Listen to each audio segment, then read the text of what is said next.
में टूनी चिड़िया एक घोंसले में अपने 4 बच्चों के साथ रहा करती थी। तभी उन बच्चों को देखकर टूनी चिड़िया की सासू माँ टूनी से कहती है, देख बहू, तेरे 4 अंडे से तो बेटी हुई है। अगर इस 5 अंडे में से भी बेटी हुई तो मुझसे बुरा कोई नहीं होगा। माँ जी, बेटा बेटी होना तो भगवान के हाथ में है, इसमें भला मैं क्या कर सकती हूँ।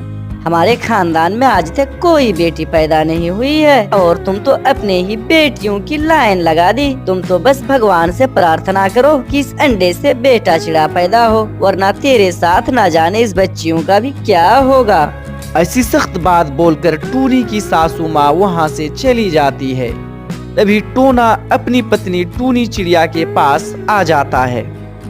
अच्छा हुआ टोना जी जो आप यहाँ आ गए। सासू माँ तो मेरी सुने बिना ही यहाँ से चली गई। टोना जी, बच्चे तो भूखे हैं, इसके लिए थोड़ा दूध लेकर आओ। टोनी, घर में दूध नहीं है।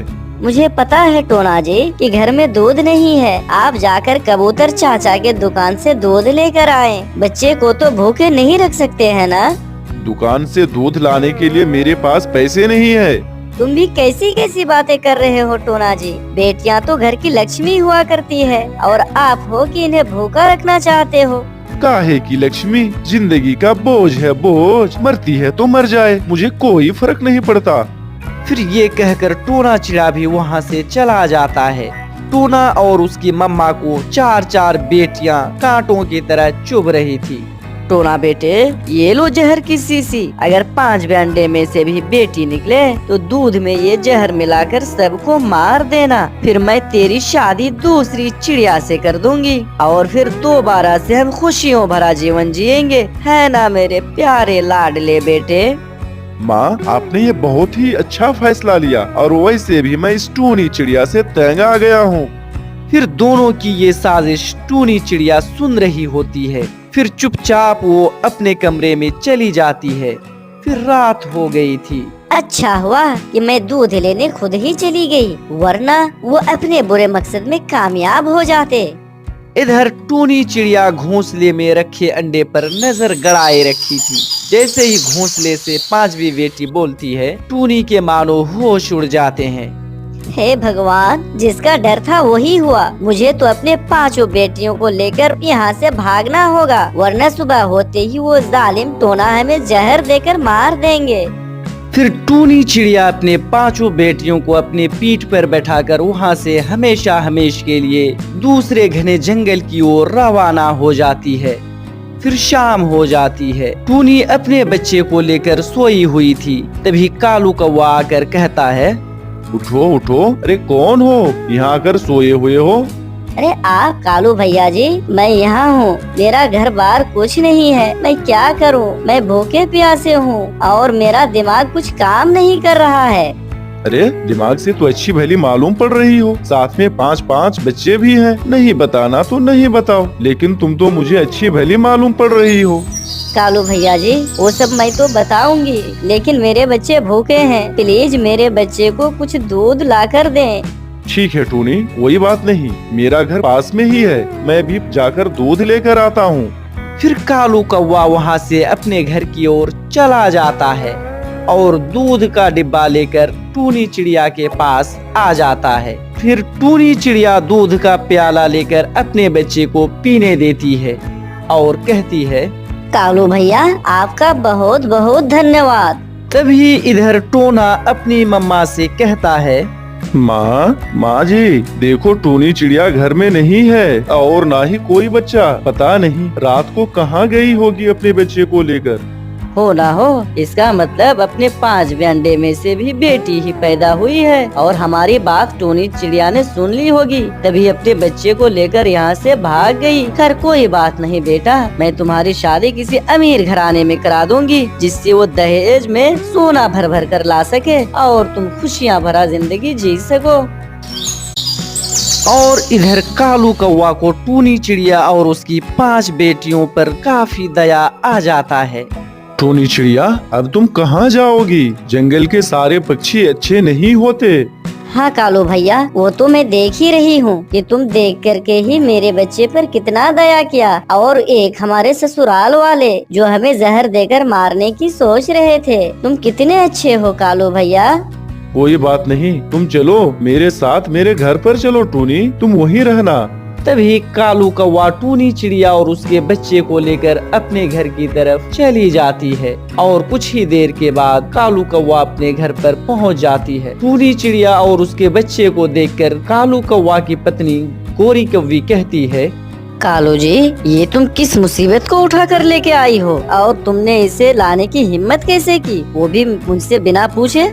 देखो गौरी जी, ये हमारे दूर के रिश्तेदार के, खालू के, फूफा के, नाना के, पोता के, लाती के पोती हैं और ये कुछ ही देर के बाद चली जाएगी। फिर वहाँ से कालू अपनी पत्नी गोरी को लेकर नदी के किनारे पर चला जाता है। तभी गोरी कौवी अपने पति से कहती है, कालू जी, तुमने तो कहा था कि टूनी चिड़िया 2 महीने के बाद चली जाएगी, लेकिन वो तो अभी तक जाने का नाम ही नहीं ले रही है। अब भला कब जाएगी। देखो गौरी, उसके पति अभी अभी मरा है, उसके पति के मरे हुए कुछ ही दिन हुए हैं, उसको कैसे अभी भेज दें, तुम ही बताओ गौरी जी। नहीं नहीं, अब उस चिड़िया को एक पल के लिए भी मैं अपने घर पे नहीं रखूंगी। तुझे क्या मालूम कालू जी, एक तो महंगाई, ऊपर से ये 5-5 बच्चे का खर्च, दूध और पता नहीं क्या क्या, मैं उसे एक पल के लिए भी नहीं रख सकती। फिर गोरी कौवी गुस्से में घर आती है और टूनी चिड़िया से कहती है, टोनी, तुम्हें शर्म नहीं आई? दूसरे घर में आकर एकदम पैर जमा के बैठ गई और जाने का नाम ही नहीं ले रही है। तुम्हें मालूम है कि खर्च कितना है? ओह गौरी, चुप हो जा, चुप हो जा, भगवान के लिए कुछ देर के लिए चुप हो जा। तभी कालू कौवा सारी सच्चाई गोरी कौवी को बता देता है। तभी गोरी कौवी कहती है, मुझे माफ कर दो टोनी चिड़िया, मुझे माफ कर दो। मुझे पहले ये नहीं पता था कि तुम्हारे साथ ऐसा हुआ है। देखो टोनी जी, मैं इतना निर्दयी नहीं हूँ कि मैं तुम्हें भगा दूँ, लेकिन मैं करूँ भी तो क्या करूँ। कालू ज्यादा कमाता भी तो नहीं है, इससे घर का खर्च कैसे चलेगा, जरा तुम ही बताओ तो। ऐसी बात है तो मैं भी काम जानती हूँ, सिलाई का काम जानती हूँ, मैं भी हाथ बटा दिया करूँगी तो खर्च आसानी से हम लोग सहन कर सकते हैं। मैं सिलाई का काम जानती हूँ गौरी बहन। ओह ठीक है, तब मैं तुम्हारे बच्चे की रखवाली अपने मौसी की तरह करूँगी, समझो। फिर कालू कौवा काम पे निकल जाता है और टूनी भी सिलाई के काम में निकल जाती है। फिर कुछ ही देर के बाद गोरी कौवी, कालू कौवा और टूनी के पास बहुत रुपए पैसे हो जाते हैं। फिर वे लोग आलीशान मकान बना लेते हैं। फिर एक दिन सुबह सुबह एक बूढ़ी चिड़िया उस घर में आती है और कहती है, मैं बहुत भूखी प्यासी हूँ, मुझे कुछ खाने दो गोरी बहन, मुझे कुछ खाने दो गोरी। गोरी बेटी, मेरी बहू ने मुझे मारकर घर से निकाल दिया है। तभी गोरी कौवी कुछ दाना लेकर आती है और बूढ़ी चिड़िया को दे देती है। इतने में वो 5 बेटियां आ जाती है और उसे देखकर बूढ़ी चिड़िया रोने लगती है। तभी गोरी कौवी कहती है, मैंने तो तुझे दाना भी दे दिया बुढ़ी, चल अब भाग यहाँ से जा। देखो गोरी बेटी, मैं इसलिए नहीं रो रही हूँ और जा रही हूँ, मैं कितनी अभागिन और बदकिस्मत हूँ। कुछ दिन पहले मेरे पास भी 5-5 पोतियाँ थी, लेकिन मैंने उसको अपने घर से बाहर निकाल दिया था। तभी वहाँ अचानक टूनी चिड़िया आ जाती है और कहती है, माँ जी, आप इस हाल में कौन? टूनी बेटी, तुम्हारे जाने के बाद मैंने अपने बेटे की शादी करा दी थी और बहू ने मुझे मार मार कर घर से बाहर निकाल दिया। मुझे माफ कर दो बेटी। नहीं माँ जी, कोई बात नहीं, अब तुम यहीं रहोगे अपनी पोती के साथ। फिर वे परिवार खुशी खुशी रहने लगते हैं। पहाड़ों पर बैठा हुआ कालू कौवा खुद से बातें कर रहा था। ये भोजन ढूंढना भी बहुत मुश्किल काम है, कभी इधर जाओ तो कभी उधर जाओ, ऐसे में तो मैं थक जाता हूँ। कालू कौवा ऐसे बैठा हुआ था कि तभी वहाँ और एक कौवा आ जाता है। भाई जी, मैं दूसरे जंगल से आया हूँ, मेरा घर टूट गया है, क्या आप मुझे कुछ दिनों के लिए अपने घर में रख लेंगे? ऐसे कैसे मैं तुम्हें रख लूँ, न जान न पहचान। मैं सब कुछ कर लूंगा भाई जी। मैं भोजन भी आपके लिए ढूंढ कर ले आऊंगा। मैं आपका सारा काम कर दिया करूंगा। यार कौवे, 2-4 दिन ही की तो बात है। ये सुनकर कालू कौवा लालच में आ जाता है। भोजन लाओगे ना? देख लो, बाद में कहीं ऐसा ना हो कि तुम भोजन लाओ ही ना। वादा, पक्का वादा, मैं सारे ही दिन काम करूंगा। फिर कालू कौवा उस कौवे को अपने साथ घर पर लेकर आता है। अपने साथ घर पर लेकर आता है। कालू, ये कौन है? कितनी बड़ी बड़ी आँखें हैं इसकी। मैं मेरा नाम सुंदर है। ये बेचारा बेघर है गौरी, 2-4 दिन के बाद चला जाएगा। और तुम जो सुबह सुबह गए हुए थे, भोजन लाए हो क्या? नहीं, आज से हमारा भोजन भी यही लाया करेगा गौरी। मैं भूखी हूँ और तुम खाली हाथ ही लौट आए हो। मैं अभी जाता हूँ और आप दोनों के लिए भोजन लेकर आता हूँ। फिर बुरा कौवा वहाँ से चला जाता है। तभी कालू कहता है, मुझे बहुत नींद आ रही है, मैं थोड़ा सो लेता हूँ गौरी जी। अब तो मुझे भोजन का भी कोई टेंशन नहीं रहा। और इधर बुरा कौवा कहता है, उस बुढ़े की पत्नी तो बहुत सुंदर है और वो बुढ़ा उसे भोजन भी लाकर नहीं देता। फिर एक मीठा फल लेकर बुरा कौवा गोरी कौवी के पास आ जाता है।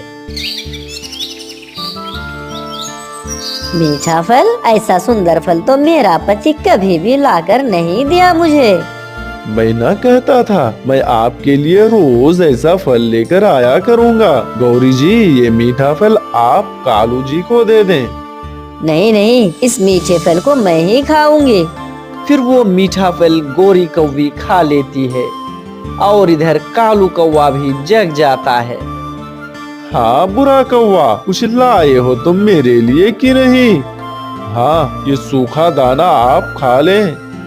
शाबाश बुरा कौवा, शाबाश, तुम तो बहुत मेहनती हो। फिर दूसरे दिन कालू कौवा नदी पर आया हुआ था। तभी बुरा कौवा गोरी से कहता है, आप मेरे साथ चलें, आज मैं आपको जी भर के मीठा फल खिलाऊंगा।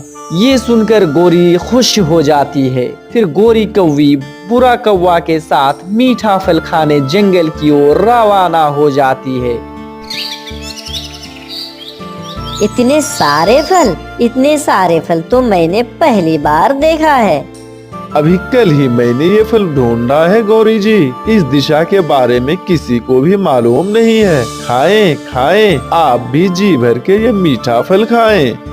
गोरी कौवी बहुत खुश थी। फिर वो पेट भरकर फल खाती है और उसका आलसी पति नदी पर जाकर फिर से सो जाता है। तभी टूनी चिड़िया कहती है, उठो उठो कालू कौवे, उठो। अपने परिवार के लिए तुम्हें भोजन लाने नहीं जाना है क्या? चिड़िया, तुम हर समय मेरी नींद खराब करते हो। अभी अभी तो सोचा था मैं। और रही बात भोजन की, तो तुम मेरे भोजन के बारे में चिंता मत करो। भोजन लाने के लिए मैंने एक नौकर जो रख लिया है, वो मेरे लिए और मेरी पत्नी के लिए भोजन लाया करेगा। बेशरम, तुम्हें शर्म नहीं आती किसी अजनबी कौवे को अपने घर में रखते हुए? तुम जाओ यहाँ से, मैं अच्छा और बुरा सब जानता हूँ। हाँ, मुझे सिखाने की कोई जरूरत नहीं है। मुझे फ्री में नहीं चाहिए तुम्हारा मशवरा। कल मैं आपको झरने पर लेकर आऊँगा, वहाँ तितलियाँ भी है। कालू तो मुझे कभी भी ऐसा मीठा फल नहीं खिलाए और ना ही झरने पर लेकर गया। मुझे यहाँ आकर बहुत अच्छा लगा। कालू कौवा भी शाम को घर लौट जाता है। कहाँ है मेरा दाना, कहाँ है? कालू जी, ये लो दाना। मैं तो आपके लिए कब का दाना लेकर आ गया हूँ। गौरी, क्या तुम दाना नहीं खाओगी? नहीं, मैंने खा लिया है। अब ये दाना तुम ही खा लो। फिर कालू दाना खाता है, फिर से सो जाता है। फिर दूसरे दिन बुरा कौवा गोरी को लेकर झरने पर जाता है, फिर से सो जाता है। फिर दूसरे दिन बुरा कौवा गोरी को लेकर झरने पर जाता है। ये झरना हमारे जंगल में था बुरा जी, मुझे तो मालूम ही नहीं था। वो बुढ़ा कभी आपको लेकर आए तब तो पता चले। वो तो हर समय सोता ही रहता है, मुझे वो क्या लेकर आएगा। काम चोर है मेरा पति, उसे सोने से फुर्सत मिले तब ना मुझे घुमाए। फिर झरने पर गौरी कौवी तितलियों के पीछे पीछे भागती है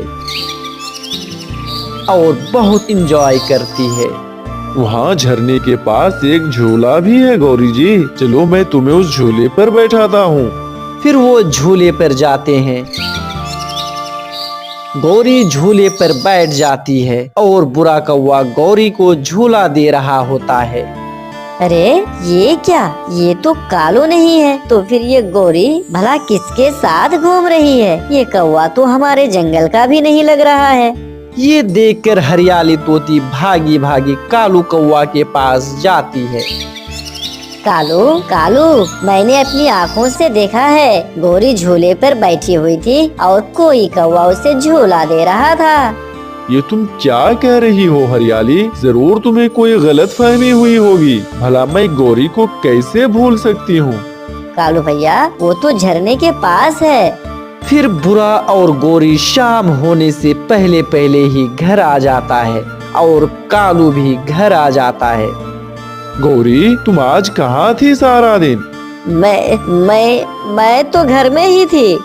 कालू जी, आप दाना खाएं, मैं आपके लिए दाना लेकर आया हूँ। तुम चुप कर जाओ गौरी, मुझे सब मालूम हो गया है। तुम आज बुरा के साथ झरने पर गई हुई थी और तुम झूले पर भी बैठी हुई थी। अगर मालूम हो गया तो क्या, मेरा भी दिल करता है मीठे फल खाने को, मेरा भी दिल करता है जंगल घूमने को। तुम कभी जंगल लेकर गए मुझे? और अगर मैं बुरा के साथ गई तो तुम्हें बहुत जलन हो रही है। जाऊंगी और 1000 बार जाऊंगी, तुम क्या कर लोगे मेरा? फिर गुस्से से कालू कौवा घर से बाहर निकल जाता है और जाकर टूनी चिड़िया से कहता है, टूनी बहन, ओ टूनी बहन, अब आप ही कुछ बताओ। मैं आलसी था, इसलिए मेरे साथ ऐसा हुआ। गौरी ने कभी मेरे साथ ऐसे बात नहीं की जैसे आज बातें कर रही थी। मैं कैसे गौरी को उस कौवे के साथ बाहर जाने से रोकूं? मैंने तो तुम्हें पहले ही मना किया था कि तुम उसे घर में मत रखना। मगर वो भोजन भी तो लाता है ढूंढ कर। टूनी, खुद को बदलो और मेहनत करना सीख लो और अपने परिवार का खुद से ख्याल रखना सीखो। गौरी को खुश रखो और उसे घुमाने बाहर भी ले जाया करो, वरना मुझे तो लग रहा है कालू कि गौरी कहीं तुम्हें छोड़कर ना चली जाए। नहीं चिड़िया, ऐसा नहीं हो सकता। फिर कौवा वापस भागता है। कालू जी, आप दाना तो खाएं। दफा हो जाओ तुम अपना ये दाना उठाकर और यहाँ से जल्दी से भाग जा, नहीं तो तुम्हारा खैर नहीं। मैं ही बेगैरत था जो तुम्हें अपने घर लेकर आया हूँ। अब चले जाओ यहाँ से। अब मैं खुद ही दाना भी लेकर आऊंगा और सारा काम खुद से ही करूँगा। फिर कालू कौवा उस बुरे कौवे को घर से बाहर निकाल देता है और गौरी कौवी कुछ भी नहीं बोलती है। गौरी चुपचाप ये सब सुन रही थी। गौरी, उठो, चलो, तुम मेरे साथ चलो। कहाँ? बाहर घूमने। आज से मैंने अपना आलसीपन को खत्म कर दिया है। आज से मैं आपको बाहर घूमने भी ले जाया करूँगा और आपके लिए मीठे फल भी लेकर आया करूँगा। सच? क्या तुम सच कह रहे हो कालू जी? हाँ सच। चलो, तुम जल्दी से मेरे साथ चलो। फिर गौरी और कालू अपने घर से निकल जाते हैं। उस दिन से कालू गौरी को बहुत ज्यादा प्यार करने लगा था और गौरी भी अपने पति कालू से बहुत ज्यादा खुश थी। दोस्तों, इस कहानी से हमें यही सीख मिलती है कि हमें दूसरे पर भरोसा ना करके हमें खुद से मेहनत करके खाना चाहिए, नहीं तो अपने घर को कोई दूसरा बर्बाद करके छोड़ देगा। दोस्तों, इसी तरह की इंटरेस्टिंग स्टोरी सुनने के लिए आप हमारे वीडियो को लाइक और शेयर करें और यदि चैनल पर नए हैं तो सब्सक्राइब जरूर करें। वीडियो देखने के लिए बहुत बहुत धन्यवाद।